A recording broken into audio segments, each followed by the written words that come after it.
आपने सुना होगा कुछ लोगों के नाम, जैसे विभीषण, जयचंद, मीर जाफर। ये ऐसे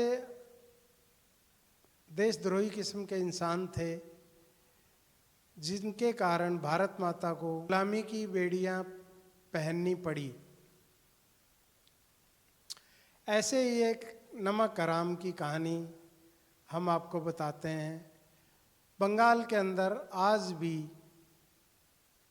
मीर जाफर की हवेली को लोग नमक हराम की हवेली कहकर बुलाते हैं।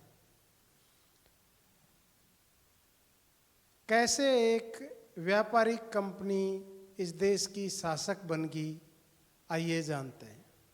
बात है 1757 की। बंगाल के नवाब सिराजुद्दौला का बंगाल में शासन था।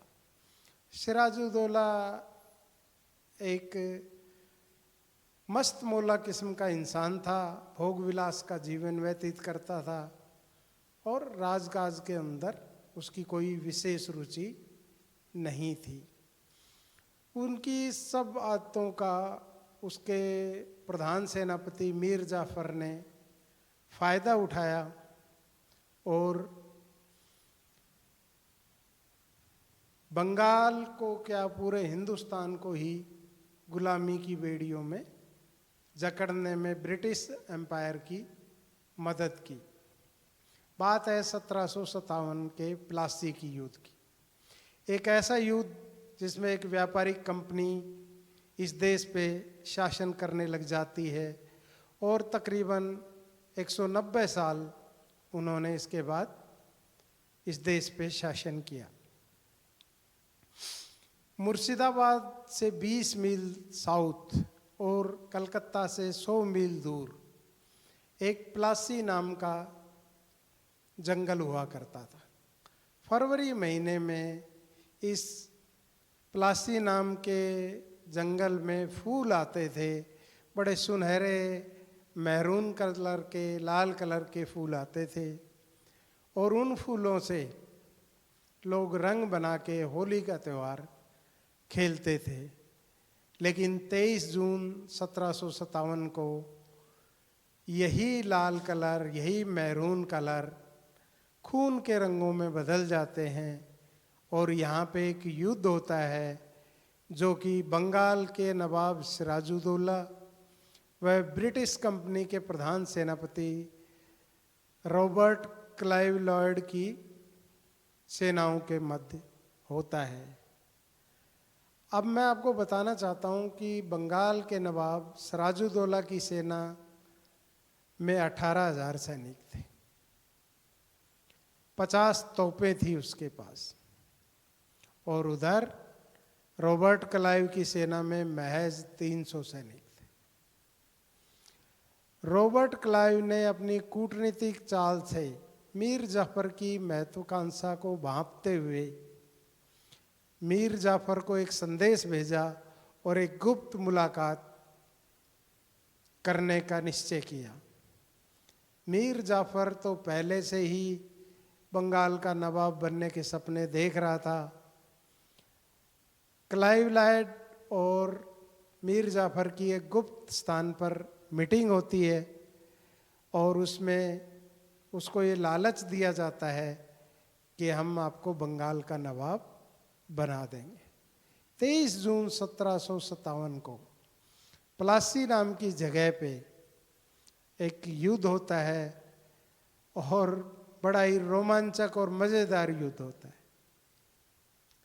जिस सेना में 18,000 सैनिक थे, 50 तोपें थी, वो सेना हार जाती है और जिस सेना में 12 तोपें थी और 300 सैनिक थे, वो सेना जीत जाती है एक नमक हराम मीर जाफर की वजह से।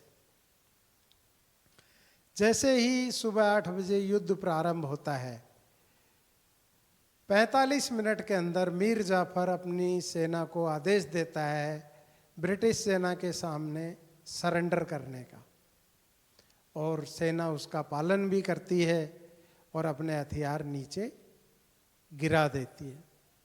इन 18,000 सैनिकों को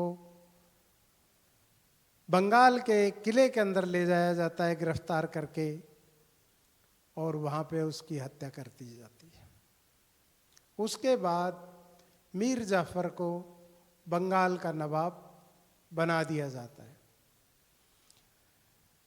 बंगाल का नवाब बनते ही, जैसा कि पहले तय हुआ था, 90% लगान अंग्रेज़ों का और 10% मीर जाफर का।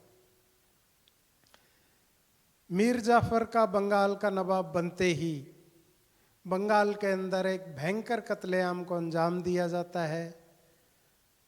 हजारों की संख्या में निर्दोष स्त्री, पुरुष, बच्चे मारे जाते हैं, और सिराजुद्दौला को भी गिरफ्तार करके उसकी हत्या कर दी जाती है, और मीर जाफर बंगाल का नवाब बन जाता है।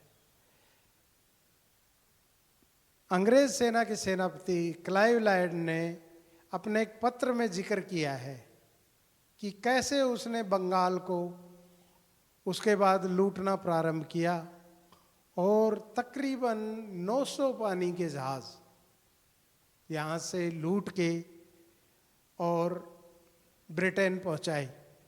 उसके बाद ब्रिटेन की एक कंपनी इस देश का धीरे धीरे शासक बन जाती है, और लगातार 190 साल इस देश पर शासन करती है। आज भी मीर जाफर की हवेली को लोग नमक हराम की हवेली कहकर बुलाते हैं। इस लड़ाई में भारत के अंदर ब्रिटिश साम्राज्य का प्रभाव और ज़्यादा बढ़ जाता है। अब वो व्यापारी ना रह के एक शासक के रूप में भारत पर राज करने लग जाते हैं। ऐसे देशद्रोही जिनकी वजह से भारत माता को गुलामी की बेड़ियां पहनने लगी, अच्छा तो नहीं लगता, लेकिन ये कहानी सुनाना आपको ज़रूरी था। अगर ये कहानी आपको अच्छी लगी तो अपने मित्रों, रिश्तेदारों और जानने वालों को शेयर करें। अपने कमेंट्स करके हमें बताएं कि आप किस विषय पे और कहानी सुनना चाहते हैं। समय समय पर हम ऐसी कहानियाँ आपके लिए लाते रहेंगे। सभी से मेरा अनुरोध है कि हमारे चैनल को सब्सक्राइब करें, लाइक करें, शेयर करें, और हमें मोटिवेट करें कि हम ऐसी कहानियाँ आपके लिए लाते रहें। नई दिल्ली से मेरे कैमरा सहयोगी बिंदु सिंह के साथ मैं अजय चौहान आपसे विदा लेता हूँ। जय हिंद, जय भारत, धन्यवाद।